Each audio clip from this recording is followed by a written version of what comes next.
Hey friends, welcome back to the channel. Hope you all are doing well. Today I'm going to show you guys how to properly install an ATI damper on your Honda engine.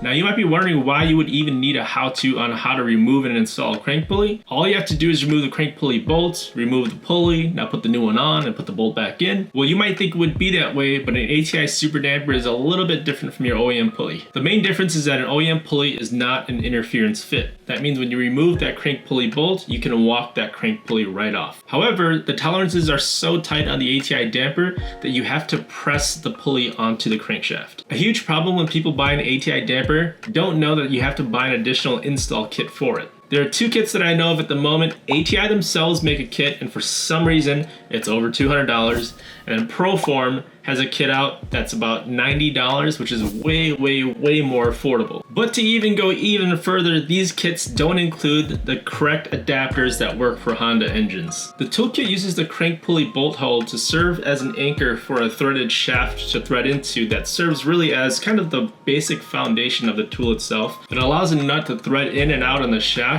pushing a plate or pulling the plate, allowing you to then pull or press the crank pulley on. But fear not, the homie Charlie at Doryoku made crank adapters specifically for our Honda engines. This one is for a B and D series so that of course I can install it on my motor. And then he's got other ones that'll fit your K series, F series, H series, whatever else that you have, you probably have something for. So now that we know exactly what we need, let's head into the garage and get this started. All right, so now we're in the shop. Let's go ahead and take a look at the engine that we're gonna do this demo on. So this is my old GSR engine. It's a B18C1. Got a plastic bag over it because I don't have a valve cover on it, so I'm protecting the internals as best as I can as it sits here in storage. But I've retired this engine because it's burned so much oil throughout its couple of years that I've been tracking this specific engine in my car. We've got a harmonic balancer, puller, and installer kit right here. We'll go through the major components of this kit. Just for identification purposes, we'll go ahead and call this guy here the puller plate. It's got a bearing right on this center piece right here, just on this side, nothing on that. You can see it's curved on this end and then flat on this end. You can see that like that. Up next is a nut that threads onto a shaft, so we'll go ahead and just call this the puller nut. And then of course the shaft itself, we will call this the puller shaft. In addition to this kit, there are these little threaded pieces here. These are called the crank adapters. I'll show you guys exactly how to use these very shortly here. And then we've got some hardware, bolts and washers in here for the uninstall process. But the thing with this kit is that it doesn't include the correct crank adapters that work for our Honda engines. Luckily for us, my good friend Charlie at Doryoku has created the correct crank adapters. So there are a couple ways to remove the OEM crank pulley. You can get this large hex crank holder tool. You could typically pick this up at your local auto parts store. If you look at the OE crank pulley, you can see that there's a big hex designed right into the pulley. That's what this is for. It's designed to go right inside there, the large opening in the center. So you can just put a breaker bar on this end to hold the crank from spinning. And then you could take another breaker bar with the right socket, which should be a 19 mil, to break that loose. And then you'll be able to get that off. Or if you have an impact gun with a 19 millimeter socket, you should just be able to put that right on and blast it off.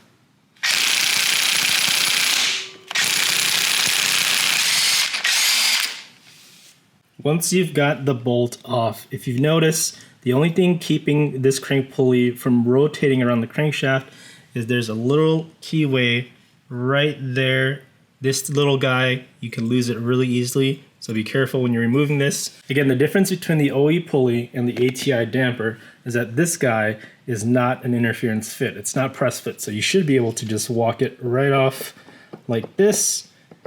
Pretty easy. And again, be careful because that key is right here. Just a tiny little chunk of metal. So don't lose that. Here's a side-by-side comparison of the ATI and the OE. As you can see, the centers are exactly identical. You've got the keyway there in the OE.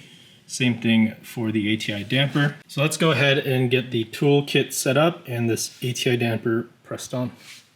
The first step is to thread the crank adapter into the crank itself. Again, this is made by Charlie over at Doryoku. This is clearly a B series one, and we're gonna get this thread it all the way in, and then maybe just tighten it just the smallest bit. It doesn't need to be tight at all. The threads just need to be engaged, just like that. Barely anything, any force. That's probably like 5 foot-pounds, not even. The next step is to take the puller shaft and the puller nut and thread them together just like this. You've got the pointy end on this side, and you've got the nut orientation on this side. The longer end with the hex will point towards the same direction as the pointed end on the shaft. So we'll go ahead and thread that together.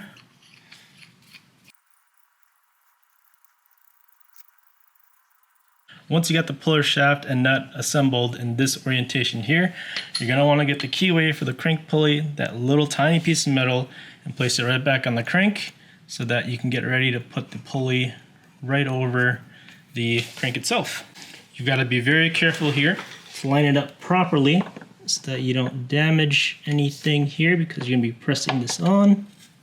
And looks like that's lined up fairly well. So once you have the pulley started and lined up perfectly with the keyway, up next we have to take the pulley shaft and the pulley nut, and now the pulley plate comes into play here. If you look on this side, there is a bearing on this end to allow the nut to spin on this surface without gouging it up. So when we're installing a pulley, the idea is that this flat side of this plate's face is going to be pushing right up against on the pulley, and this is how it's going to be oriented. Plate's going to be flat side up against the pulley. Your nut and shaft are going to go right through. As you can see here, it spins, the nut spins nice and freely on that bearing surface. And if you look on this end of the pulley shaft, there is a hole, and it's threaded on the inside specifically for that crank adapter. So we're going to now turn it, the shaft itself, over that Doryoku crank adapter. So as I'm spinning the shaft, it's not actually spinning the nut. So all that's happening is that this shaft is moving farther and farther onto that crank adapter. It's pretty much bottomed out now, which is fine. It doesn't have to be super tight. Now is when we take the nut and we spin it independently of the shaft.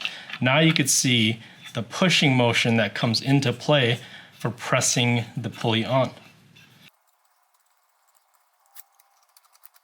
So once you have the plate up against the pulley, and we're going to prevent the engine rotating assembly, the crank, from rotating by holding the end of the shaft here. And then we're going to tighten the nut with an adjustable wrench on this end here. And you can see that it should start to press in the pulley.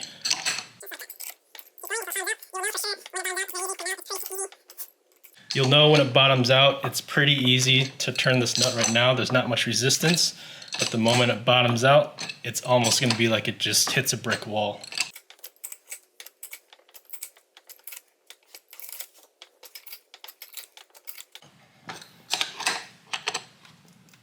And right there is when it's bottomed out. I don't want to turn no more, so we're going to now reverse the direction of the ratchet so that we can break this nut loose, like so.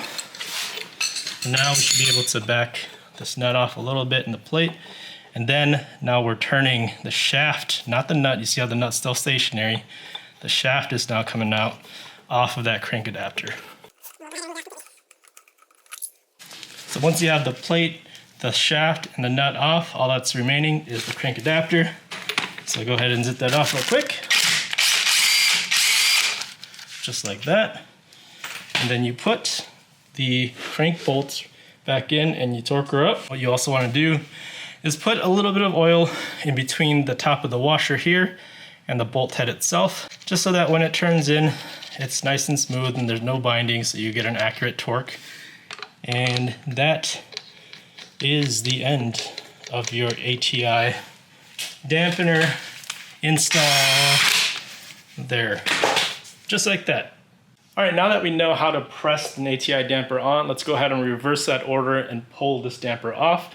It's going to require a few extra steps and a few extra components from the kit, but it's not too much harder, so let's go ahead and get to it. When pulling off the damper, you have to remove 3 of the 6 bolts here. They're countersunk T40 Torx head bolts. So you gotta remove them in a triangle fashion. There's 6 of them. It could be either or. You could do this one, or this one, or you can do this one, or this one, as long as it's a triangle shape, because it has to match what's on the pulling plate.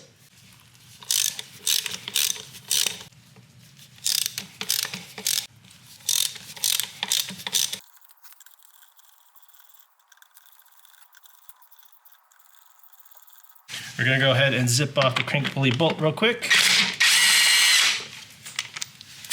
When you're pulling the damper off, it's gonna be a little bit different process than when you're pressing one on.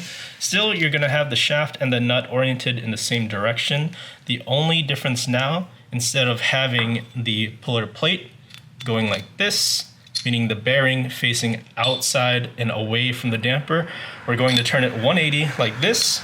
Not only that, we are gonna switch the side on which it goes onto the nut. So it's going to go onto the nut this way instead of going onto the nut this way. Well, before we put this on, we got to put the Doryoku crank adapter back on to the crankshaft.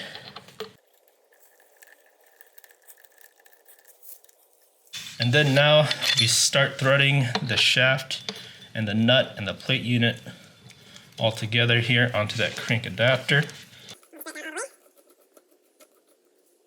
Now the difference here is that instead of the nut pushing the plate into the pulley to push it onto the crank, now the nut and plate is oriented in a way that when you loosen it, it's actually pulling the plate away from the damper. So when that happens, we need to connect this plate to the damper, and to do that we need to use these bolts that didn't come with the kit at all. I had to go out and buy the right size and thread. Again, we removed those 3 Torx head bolts off the damper, so we just have to rotate this plate and just match up evenly to the pulley itself and run those bolts through. And we want it to be as even as possible so that it pulls it off as evenly as possible.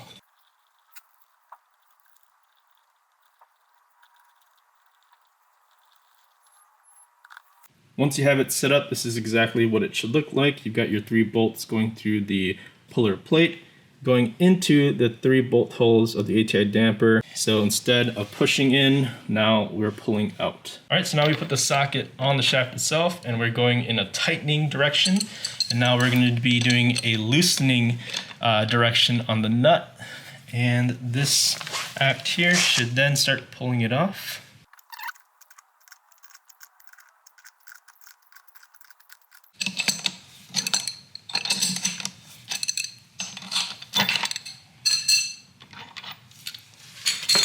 And just like that, I think the pulley's off now. Yep, it is completely off. So we can remove the shaft off of the crank adapter, and this should all come off as one piece.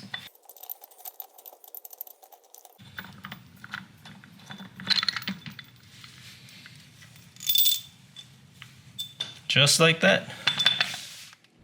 Well, I hope you guys learned a thing or two. Hopefully you guys learned something in some kind of capacity. If you recently purchased an ATI damper, go ahead and DM Charlie either on Facebook or Instagram. You're definitely gonna need one of these for your ATI damper install. And on top of that, he's got a bunch of other parts that he makes and also has a bunch of powder coating services that he provides. So go ahead and hit him up. With that said, that's the end of the video. If you liked the video, go ahead and give it a thumbs up. If you wanna stay up to date with my car and my progress as a driver, go ahead and subscribe to the channel. If you think this video will help someone, go ahead and share the video because it definitely helps the channel out. But until next time, stay safe, stay smooth. I'll see you guys in the next video.